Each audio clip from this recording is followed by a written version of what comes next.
It's baffled scholars for 2 millennia. It is a puzzle made of multi-dimensional elements, an enigma with roots that reach back to the dawning of time, perhaps before. Daniel explained part of it. Ezekiel and Isaiah had glimpses into it. John saw it all for the time of the end. That time is now. Join Derek and Sharon Gilbert on a journey that spans the course of history, from Eden to Mount Hermon, from Hermon to Babel, from Babel to Rome, from Rome to the cross, and from there to us. Biblical prophecy is coming true before your eyes, and to understand it, you must discern the times both then and now. It's time to unravel the threads of this all-encompassing prophetic paradox. It's time to unravel Revelation.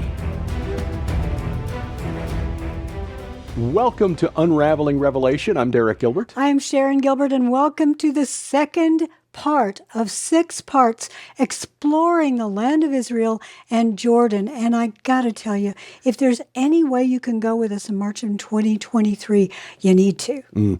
We've got information at our website, gilberthouse.org/travel. And of course, any and all tours that we put together in the future, as we're at an age now where we just want to see these things while we're still healthy enough to do it and share this excitement with you.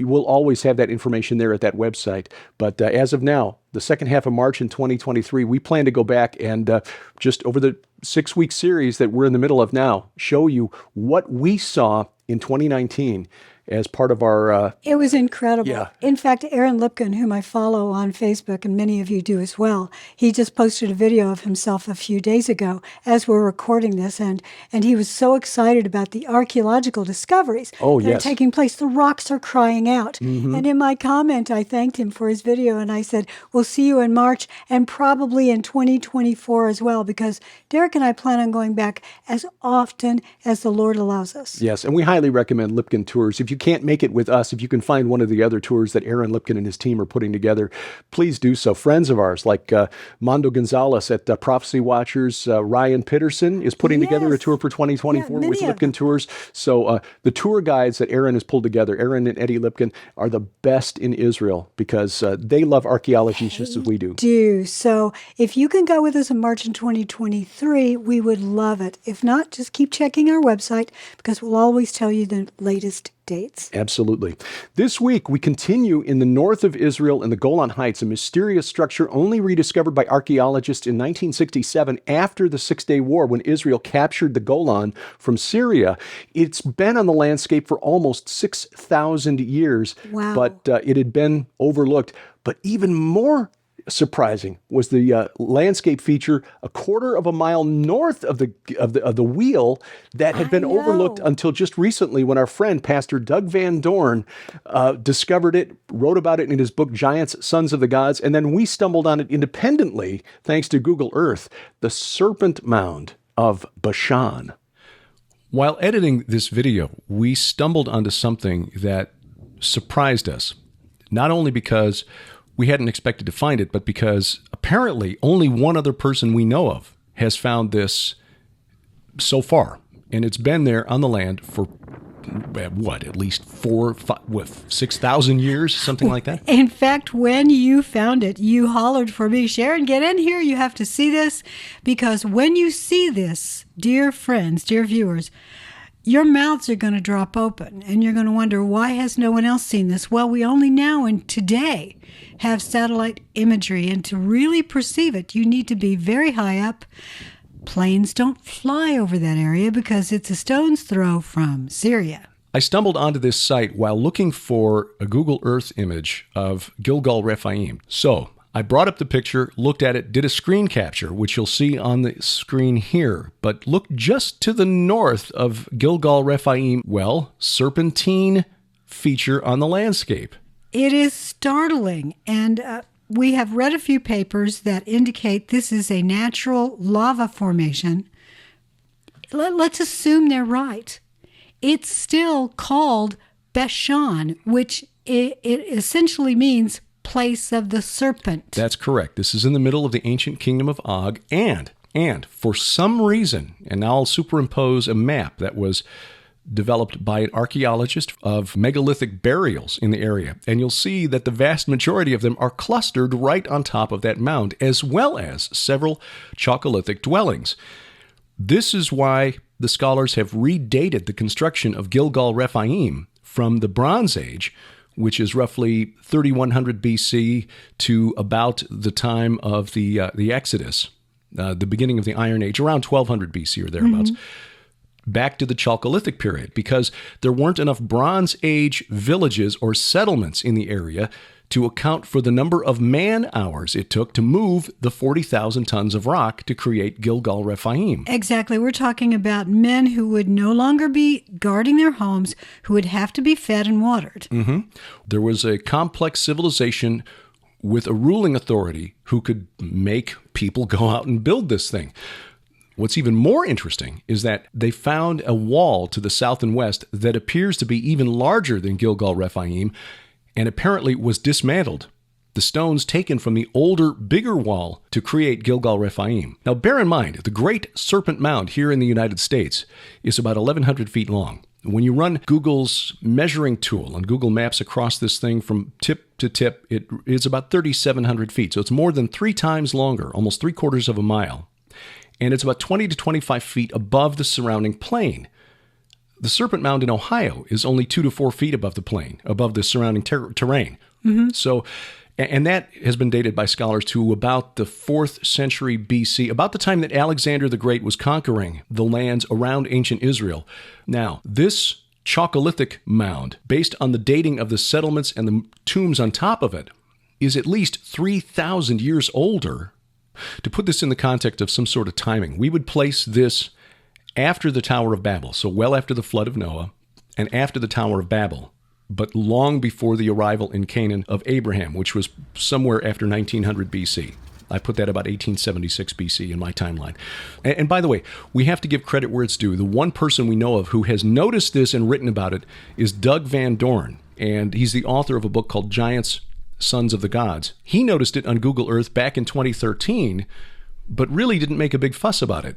Apparently, this has really not been noticed before, but it seems that this is at least one possible explanation for the naming of this land in the shadow of Mount Hermon, which is plainly visible from the central core of Gilgal Refaim, Bashan, the place of the serpent. Exactly. And the reason we are spending so much time in this film on this topic in this place, because we went lots more places after this, is because it is central to the theme of this film, the search for the Rephaim. Derek makes the case that the Titans, we searched for the Titans in our first film from 2018, that they are the Watchers. So would you say then, honey, that the Rephaim are the Olympians? No, I would say that the Rephaim would be the giants. Remember that... The Nephilim. The Nephilim, yes. Different names for the same entities, but Rephaim applies to the Nephilim after the flood. Okay, the reason I asked that is because the Olympians were the children of the Titans. Correct, but they were fully divine, whereas the Nephilim were semi-divine. That's true. Well, that's an interesting thing. How could they be fully divine? I mean, what lying is taking place in the nether realm? Let's pretend to be this, you pretend to be that. Oh, yes, absolutely. That was the distinction. The Olympians were fully God, whereas the Nephilim were the children of mortals and the gods. Although there are stories in the Greek, among the Greeks, of the giants being created from the blood that flowed from Uranus when he was castrated by Kronos of the Titans. Which takes us to something, and we're going to warn you, this is speculation, but if you look at a map, and I think you've got one that you can put up in this visual presentation, of the megalithic sites in the Levant area. And specifically dolmens, which are those funerary monuments. Yes, you will find that they follow the rift. Yes. From south to north. The Jordan Rift Valley, between northern Syria and the Dead Sea. Those dolmens are clustered along in the Rift Valley for some unknown reason. Now, it's possible that that's just because that's where the rocks were closest to the surface because of the geologic activity. Or it's because of a memory of something that took place somewhere along that rift that caused that scar in the earth. Exactly. Could it be that it has something to do with rock that was expelled when the rift was formed? What if that rift was formed when something was thrown into the earth. What if that was the location where the Titans were, the Watchers were thrust down to Tartarus? We have the one word. Yes, 2 Peter 2:4. The word is tartarau in Greek, which means literally thrust down to Tartarus. So what if the myths, legends that developed around the Titans who lost their war with the Olympians and were confined to Tartarus by Zeus and the Olympians, again, a twisted version of the biblical story. What if this was the location? And remember, Bashan, place of the serpent, known to the Canaanites of the ancient world as the literal entrance to the underworld, ruled over by a god called Rapayu, which is a singular form of Refaim, who reigned at Ashtaroth and Edrei, which were the cities at the center of the kingdom of Og of Bashan. Absolutely. And we get back to the Joshua altar because Joshua chose, he was told by the Lord, this is your first battle. Go against Og of Bashan. Yes, right. And we will talk more about this a little later in this film when we visit the actual altar of Joshua. Exactly. And we want to also make sure you understand when we connect Joshua's altar to Gilgal Refaim, think of Gilgal Refaim as the fallen realm placing their imprint upon the earth. Mm-hmm. We can't stress enough that this is within line of sight of Mount Hermon. Exactly. This is the ancient kingdom of Bashan, which the ancient world believed to be an evil place. In the Ugaritic tongue, around the time of the judges, Bethan would have been the way they pronounced it, which literally meant place of the serpent. And we are one of the very few tours of Israel that has gone to see it, and we'll go again. We will indeed. Well, it is no coincidence that we left Gilgal Refaim and went to the Benias area of Mount Hermon. At the base of Mount Hermon is a cave that has had ritual connections for many, many years. Our good friend Dr. Judd Burton did his doctoral dissertation on the religious history of Benias, called Benias now because of the Arabic pronunciation of the P vowel, formerly Panias because of the Greek god Pan. And that's not a coincidence that you've got a goat demon connected to this location. Now, when you go there, there's the cute little picture cartoon goat, satyr. Welcome to Panias. No, satyrs aren't cute. They're not cute and cuddly. The Israelites were condemned for sacrificing to goat demons during their time in the desert, the Seirim. And this was a cult location where sacrifices were thrown into the cave. Now, in former days, it was the source of the River Jordan. And at some point in its history, the seismological activity, earthquake, shifted the Jordan. It comes out further down, and you'll see the river there as we approach the cave. But the cave itself was still really imposing. This was the site of Caesarea Philippi.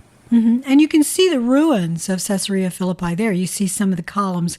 We took so many photographs. And once again, thank you, Taylor Joseph, who was the cameraman for much of the time.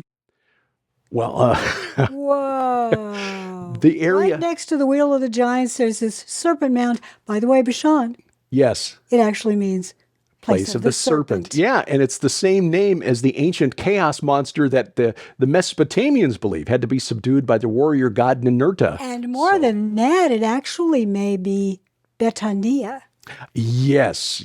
We'll talk about that in future episodes, but there's a lot of supernatural significance attached to the region between the Sea of Galilee and Mount Hermon, the region called Galilee of the Gentiles by the prophet Isaiah, and not least of which is the location of Caesarea Philippi, and we'll visit there next on Unraveling Revelation. Imagine a wave of terror attacks across our country, unexpected, shocking, deadly, and provoked by a single email. The government responds with lockdowns and lockups of anyone with unapproved ideas, and they add in mandatory vaccines. That's the premise behind my novel, The God Conspiracy, and your response to our special offer in the month of August was so overwhelming, and we are grateful for that we've decided to extend it. The God Conspiracy plus the theology behind the novel, 12 hours of our video teachings taken from presentations we've recorded over the last 5 years. 12 hours of video in all on 4 DVDs, all together, a $120 value. We're offering it to you during the month of September for just $35 plus shipping and handling. It's a compelling story that I hope you appreciate. But more than that, the video teachings on the long supernatural war in which we all play a part, from Eden to Armageddon. Take advantage of it now. Available online at the Gilbert House store only, gilberthouse.org. And we thank you for your prayers and your support. Welcome back to Unraveling Revelation. I'm Derek Gilbert. I am Sharon Gilbert. If you are like Derek and I, then you are excited about archaeology. We get so excited about it. We go to the archaeology forums. Yes. We go to Albuquerque every year, and we hang out with the archeologists because we are nerds. Absolutely. We really are. We're just fangirling and fanboying all over the place out there.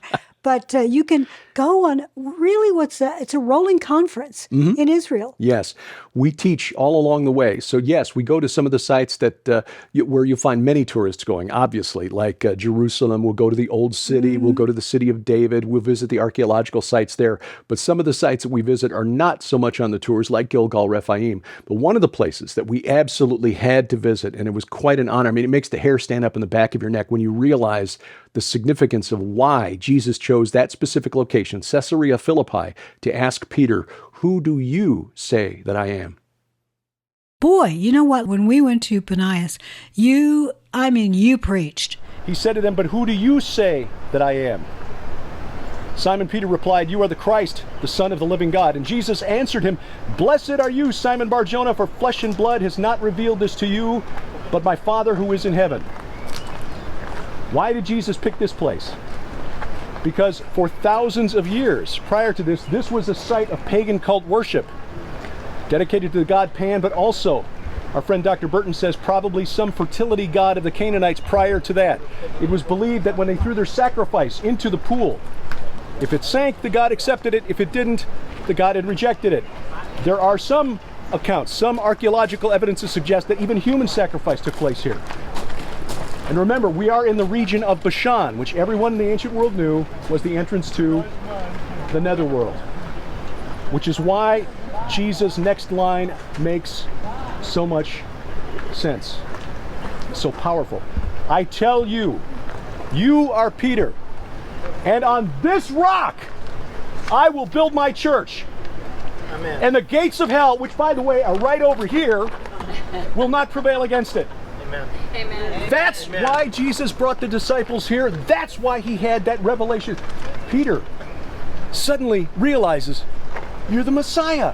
Right here at the base of the mountain, that was the Mount of Assembly for the Creator God of the people who had surrounded the Israelites for thousands of years, by about 1,500 years by that point. And then after 6 days, Jesus took Peter and James and John up this mountain and was transfigured into a being of light. That was sending a flare into the spirit realm. Here I am! Come get some! And from there he went to Jerusalem to fulfill his mission. And as Paul wrote in 1 Corinthians 2, if the rulers of this age, if the rulers, the archons, he wasn't talking about politicians, the principalities and powers had understood what was going on, they would not have crucified the Lord of glory. He poked them in the eye, made them mad, and they did just what he wanted them to do, and because of that, we are saved. Amen. Amen. Amen. You stood possibly in the very area where Christ stood, essentially taking back Mount Hermon. Mm-hmm. Pastor Carl Gallups and Messianic Rabbi Zev Parat also got the opportunity to preach and teach in that location as why Caesarea Philippi was significant, why Mount Hermon is significant. And you'll see some of these teachings in the DVD extras. Mm-hmm. If we stopped for the teachings during the DVD, we found you'd have a 17-hour DVD by the time we're all done. But we didn't want to keep those from you. Sure. We're not going to, hoard those or save them for something else. So that's why we had the second disc and all of the extras on it. Tel Dan was another spot that we went to. Now, this was a site that is significant for a couple of reasons. It was the site of one of the golden calves by the king Jeroboam. He led the rebellion that split the northern kingdom away from the son of Solomon, Rehoboam. And as we have studied the old gods worshipped by the Canaanites around ancient Israel, we find that that golden calf was more significant than we thought. The prophet Hosea was a prophet to the northern kingdom, the kingdom of Israel. And he didn't have very many nice things to say about Jeroboam or the northern kingdom. Boom. I have spurned your calf, O Samaria. My anger burns against them. How long will they be incapable of innocence? For it is from Israel. A craftsman made it, it is not God. The calf of Samaria shall be broken to pieces. Now again, I'm not a scholar of the original Hebrew, but I read a lot of stuff by guys who are. And it's been pointed out by a very smart guy, Nicholas Wyatt is his name. He was a professor at the University of Edinburgh, who said the verse 6, for it is from Israel, is really clunky in the original Hebrew. Literally it means for from Israel. And in the English translation, tried to make more sense of it. For it is from Israel. For from Israel. But Dr. Wyatt pointed out that if you regroup the consonants, which you can do in Hebrew because it's a consonant, no vowels. Wheel of Fortune did not exist in the 10th century BC. You get this instead. Instead of for it is from Israel, you get for it is Bol El. Bol El was one of the epithets of the creator god of the Canaanites. And if you read my book, Last Clash of the Titans, you saw the whole chapter there on, well, bovid imagery, but really divine, not bovine. What Jeroboam did was set up idols at Bethel and at Dan to the creator god of the Canaanites as a signal, hey, we're changing sides. So a significant place, and then from there we got a wonderful overlook of the border zone between Israel and Syria with a wonderful view of Mount Hermon from Mount Bental. It's breathtaking. Now, last year we didn't get to go to Mount Bental because there were sorties taking place over that area. Yeah, that was the day that the F-15s had gone overhead at about 3 in the morning. We were warned that we couldn't go up there because they detected Iranian military movement on the Syrian side of the border. Exactly. You can see Syria from Mount Bental. Right. You see the farmland below, and it looks as peaceful as it looks like the American Midwest, except for the hills and the mountains. We don't have those in the Midwest. It looks like parts of Nebraska. You get to western Nebraska, and you can see the foothills of the Rockies. It looks very much like this. Right. Well, Mount Hermon was great. Mount Bental was amazing because you saw the installation where during the 1967 war, they kept watch on Syria. And some of the battlefields where some of the, well, almost miraculous, some would say definitely miraculous victories by the IDF took place.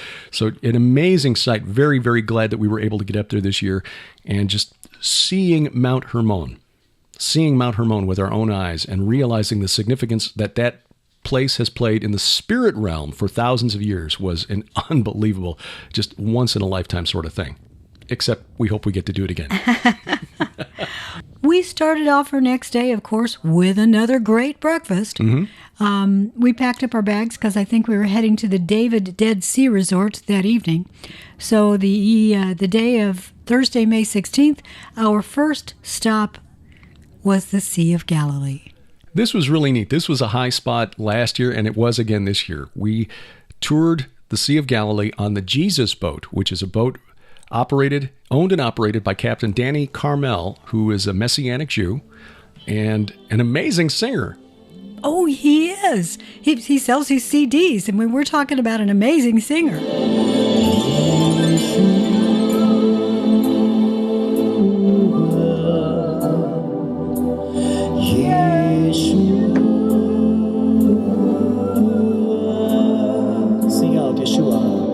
So we had the opportunity to get out on the Sea of Galilee and realize that you're out on those waters where 2,000 years ago, Jesus walked across from the shore to the boat, and where the Apostle Peter had enough faith temporarily to step out on the water. He did more than I would have done. I'd have been cowering in that boat. It's easy for us with 2,000 years of hindsight to look back and say, he should have had more faith. Well, yeah, easy for you to say in the comfort of your boat with your lifesaver around your neck. It's a wonderful gathering. There's some real worship that takes place on that boat, and that's a part of the annual tour when we go out on the Sea of Galilee. From there, the Jesus Boat Museum One of the really fascinating archaeological finds in recent years was a boat that was dug out of the mud on the shore of the Sea of Galilee as the waters receded. They found a way to remove the wood which had been preserved in the mud. And from there, you walk to the city, or just short drive rather, to the city of Capernaum. This was where Jesus called his first disciples, Peter and Andrew, James and John, the sons of thunder, the four men who were partners in a fishing operation out on the Sea of Galilee. They gave it up to follow Jesus, to become fishers of men. And there's an archaeological team there that believes that they found the home of Simon Peter. Isn't that amazing? And you get to see it. Yeah. It's all underneath a big canopy to preserve it, but you get to, in fact, I think much of it's inside an actual physical building. Well, it's actually underneath a church. And the wonderful thing is you get this permanent installation. It's a church that allows you to look through a glass floor and actually see what that excavated building is like. So Capernaum is educational from an archaeological sense, but also inspirational because you're walking the streets that the first disciples of Jesus walked, which is incredible. And if the archaeological team is right, and that was the home of Simon Peter, where Jesus raised his mother, who was yes, and then she got up and started cooking for everybody. Yeah, just an amazing, amazing experience. These are once-in-a-lifetime opportunities, and Derek and I are blessed to get to go back year after year, but we understand this may be your only time to go because it's not cheap. True. We highly encourage you, if you decided you want to do something to celebrate a major milestone as an anniversary or whatever, we want to see you with us in Israel. Wow. That whole region there between Mount Hermon and the Sea of Galilee, the city of Capernaum, why Jesus called his disciples from that region there and Bethsaida, north of the Sea of Galilee. The Lord spent a lot of time up there. He did. And it wasn't just because he felt at home there. It was because he was preaching to the spirits that inhabit that whole region. Yeah, when we get done with this 6-week series, we'll have to do a study just on Psalm 68 and the prophetic significance of that, the references to Bashan there and in Psalm 22. I know we do. There's so much to cover. That's why Unraveling Revelation, this program, will never end. It is just not about the book of Revelation. It's about the idea of unpacking and further appreciating all the prophetic utterances and every jot and tittle of the Bible. Right. There's nothing in there that's extraneous, nothing in there by mistake. God didn't set word count requirements for the prophets and the apostles. He did not. No. And Michael Heiser always says, if it's weird, it's important. Right. And many of these passages that we stumble over because they're weird, they're actually prophetic or preaching to the fallen realm. Absolutely. And that is one reason we were so excited to go to the Jordan River and discuss baptism. We heard Mike Heiser the previous year teach on this at the Jordan, and we'll talk about that next week on Unraveling Revelation. Unraveling Revelation is a viewer-supported outreach of Gilbert House Ministries. Follow us online at unravelingrevelation.tv and gilberthouse.org. That's where you'll find our weekly Bible study, the Gilbert House Fellowship. We'd love to hear from you.